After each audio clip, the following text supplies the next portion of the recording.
নমস্কার, কলিস cooking with লাইফস্টাইলে আপনাদের অনেক অনেক স্বাগত জানাই। শীতকালীন বেঁচে যাওয়া ফ্রিজের নানা রকমের সবজি দিয়ে বানিয়ে ফেলুন সম্পূর্ণ নিরামিষ রেসিপি। তো এই রেসিপিটি আপনারা এইভাবে একবার বানিয়ে দেখুন, খেতে কিন্তু অপূর্ব লাগে। অনেক সময় সবজি কাটতে কাটতে একটু আধটু বেশি হয়ে যায়, সেটা কিন্তু আমরা আবার ফ্রিজে রেখে দিই।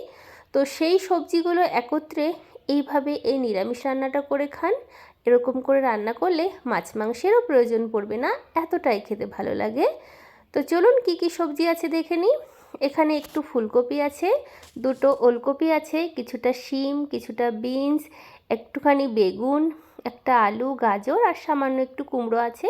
এগুলো সব বেঁচে যাওয়া সবজি, আর এই সবজিগুলো দিয়েই কিন্তু আজকের এই রেসিপিটি হবে। তো সমস্ত সবজিগুলো কিন্তু কেটে নেব, ধুয়ে পরিষ্কার করে তারপর রান্নাতে ব্যবহার করব। তো তার আগে এখানে 1 চামচের মতো গোটা জিরে শুকনো কড়াইয়ের মধ্যে একটু ভেজে নিচ্ছি।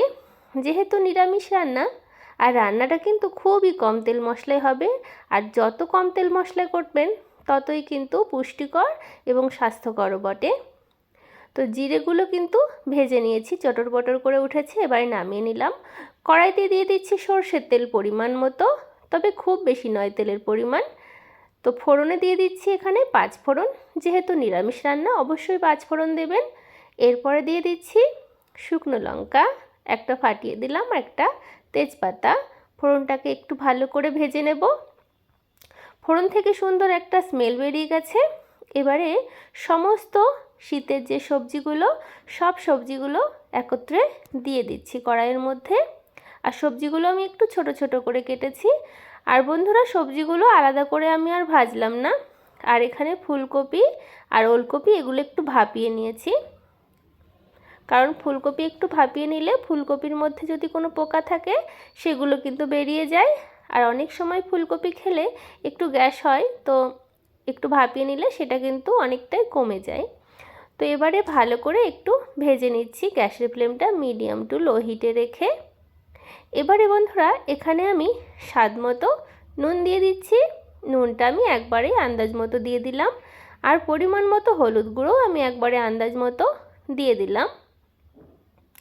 আর এই রান্নাটা এতটা ভালো হয় বন্ধুরা, আপনারা তো অনেকে অনেক রকমভাবেই করেছেন, তবে এইভাবে একবার করে খেয়ে দেখতে পারেন, খেতে কিন্তু ভীষণ ভালো লাগে। আর এরকম একটি পাঁচমিশালি শীতের নিরামিষ রেসিপি থাকলে আমার মনে হয় মাছ মাংসের প্রয়োজনই পড়বে না। তো ভালো করে সবজিগুলো ভেজে নিচ্ছি, যাতে সবজির যে কাঁচা একটা স্মেল সেটা চলে যায়। তো এবারে ঝালের জন্য চেরা কয়েকটা কাঁচা লঙ্কা দিয়ে দিচ্ছি। ঝালটা আপনারা বুঝেই দেবেন। লঙ্কা দিয়ে ভালো করে আরেকটু সময় ভেজে নেব। তো রেসিপিটি কেমন লাগছে অবশ্যই কমেন্ট বক্সে জানাতে ভুলবেন না। যদি ভালো লাগে অবশ্যই লাইক, শেয়ার, কমেন্ট, সাবস্ক্রাইব করে পাশের বেল আইকনটা প্রেস করে রাখবেন। এখানে কিছুটা গ্রেট করা আদা দিয়ে দিলাম। আদা এই রেসিপিতে দিলে খেতে কিন্তু ভীষণ ভালো লাগে, আর স্মেলটাও সুন্দর আসে। তো আদা দিয়ে একটু ভালো করে ভেজে নিয়েছি।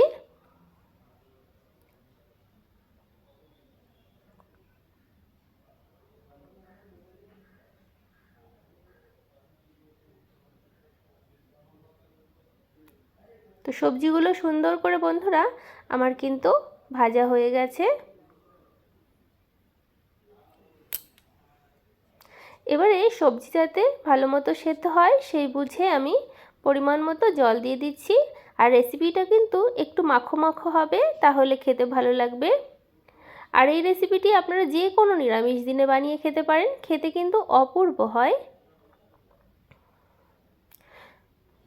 তো ভালো করে মিশিয়ে নিয়ে এবার ঢাকা দিয়ে রেখে দেব, যতক্ষণ না সমস্ত সবজিগুলো ভালো মতো সেদ্ধ হচ্ছে ততক্ষণ। ঢাকনাটা কিছুক্ষণ পরে নামিয়ে নিচ্ছি। তো আপনাদের দেখাচ্ছি, দেখুন বন্ধুরা, সবজিগুলো কিন্তু খুব সুন্দর সেদ্ধ হয়ে গেছে। আর সব রকমের এই সবজি দিয়ে রান্না করলে খেতে এতটা ভালো লাগে বন্ধুরা, প্রত্যেকটা সবজির একটা আলাদা আলাদা টেস্ট আছে। তো সব সবজি একসঙ্গে রান্না করলে দারুণ লাগে খেতে। তো আলু সব কিছুই ভালো মতো সুসিদ্ধ হয়ে গেছে। আর এই রান্নাতে কিন্তু আমি একটুও মিষ্টি দেব না। এবারে যে জিরেটা আমি ভেজে রেখেছিলাম সেটা গুঁড়ো করে নিয়েছি, এই ভাজা জিরে গুঁড়োটা দিয়ে দিচ্ছি। যেহেতু নিরামিষ তরকারি আর এই ভাজা জিরে গুঁড়োটা দিলে খেতে ভীষণই ভালো লাগে। আপনারা চাইলে এখানে মিষ্টির ব্যবহার করতে পারেন, কারণ এখানে কুমড়ো গাজর আছে, সব সবজির মধ্যে একটু মিষ্টি ভাব আছে, তো সেই জন্য আমি আর চিনি দিলাম না। এভাবেও খেতে বেশ মিষ্টি মিষ্টি হয়েছে, খেতে ভীষণ ভালো হয়েছে। অবশ্যই ট্রাই করবেন। খুবই সামান্য তেল মশলায় ঘরে থাকা বেঁচে যাওয়া সবজি দিয়ে বানিয়ে ফেললাম দারুণ সুস্বাদু নিরামিষ তরকারি। তো দেখুন রান্নাটা কিন্তু আমার হয়ে গেছে। আপনারাই বলবেন আপনাদের কেমন লাগলো আজকে আমার এই রেসিপিটি। ভালো লাগলে অবশ্যই বাড়িতে বানিয়ে খাবেন। আমি জানি অনেকেই অনেক রকমভাবে খান, তবে আমি কিভাবে ফ্রিজের বেঁচে যাওয়া সবজি দিয়ে তরকারিটা রান্না করি সেটাই আমি আপনাদের সঙ্গে শেয়ার করলাম। তো বন্ধুরা, রান্নাটা একদম কমপ্লিট হয়ে গেছে। এবারে একটা পাত্রে নামিয়ে নিয়েছি, একদম মাখো মাখো হয়ে গেছে। গরম গরম ভাতের সাথে অথবা রুটির সঙ্গেও কিন্তু আপনারা এই রেসিপিটি বা এই তরকারিটি পরিবেশন করতে পারেন। তো বন্ধুরা, আপনারা সকলে ভালো থাকবেন, সুস্থ থাকবেন। আপনাদের সঙ্গে দেখা হবে অন্য কোনো ভিডিওতে। রাধে রাধে।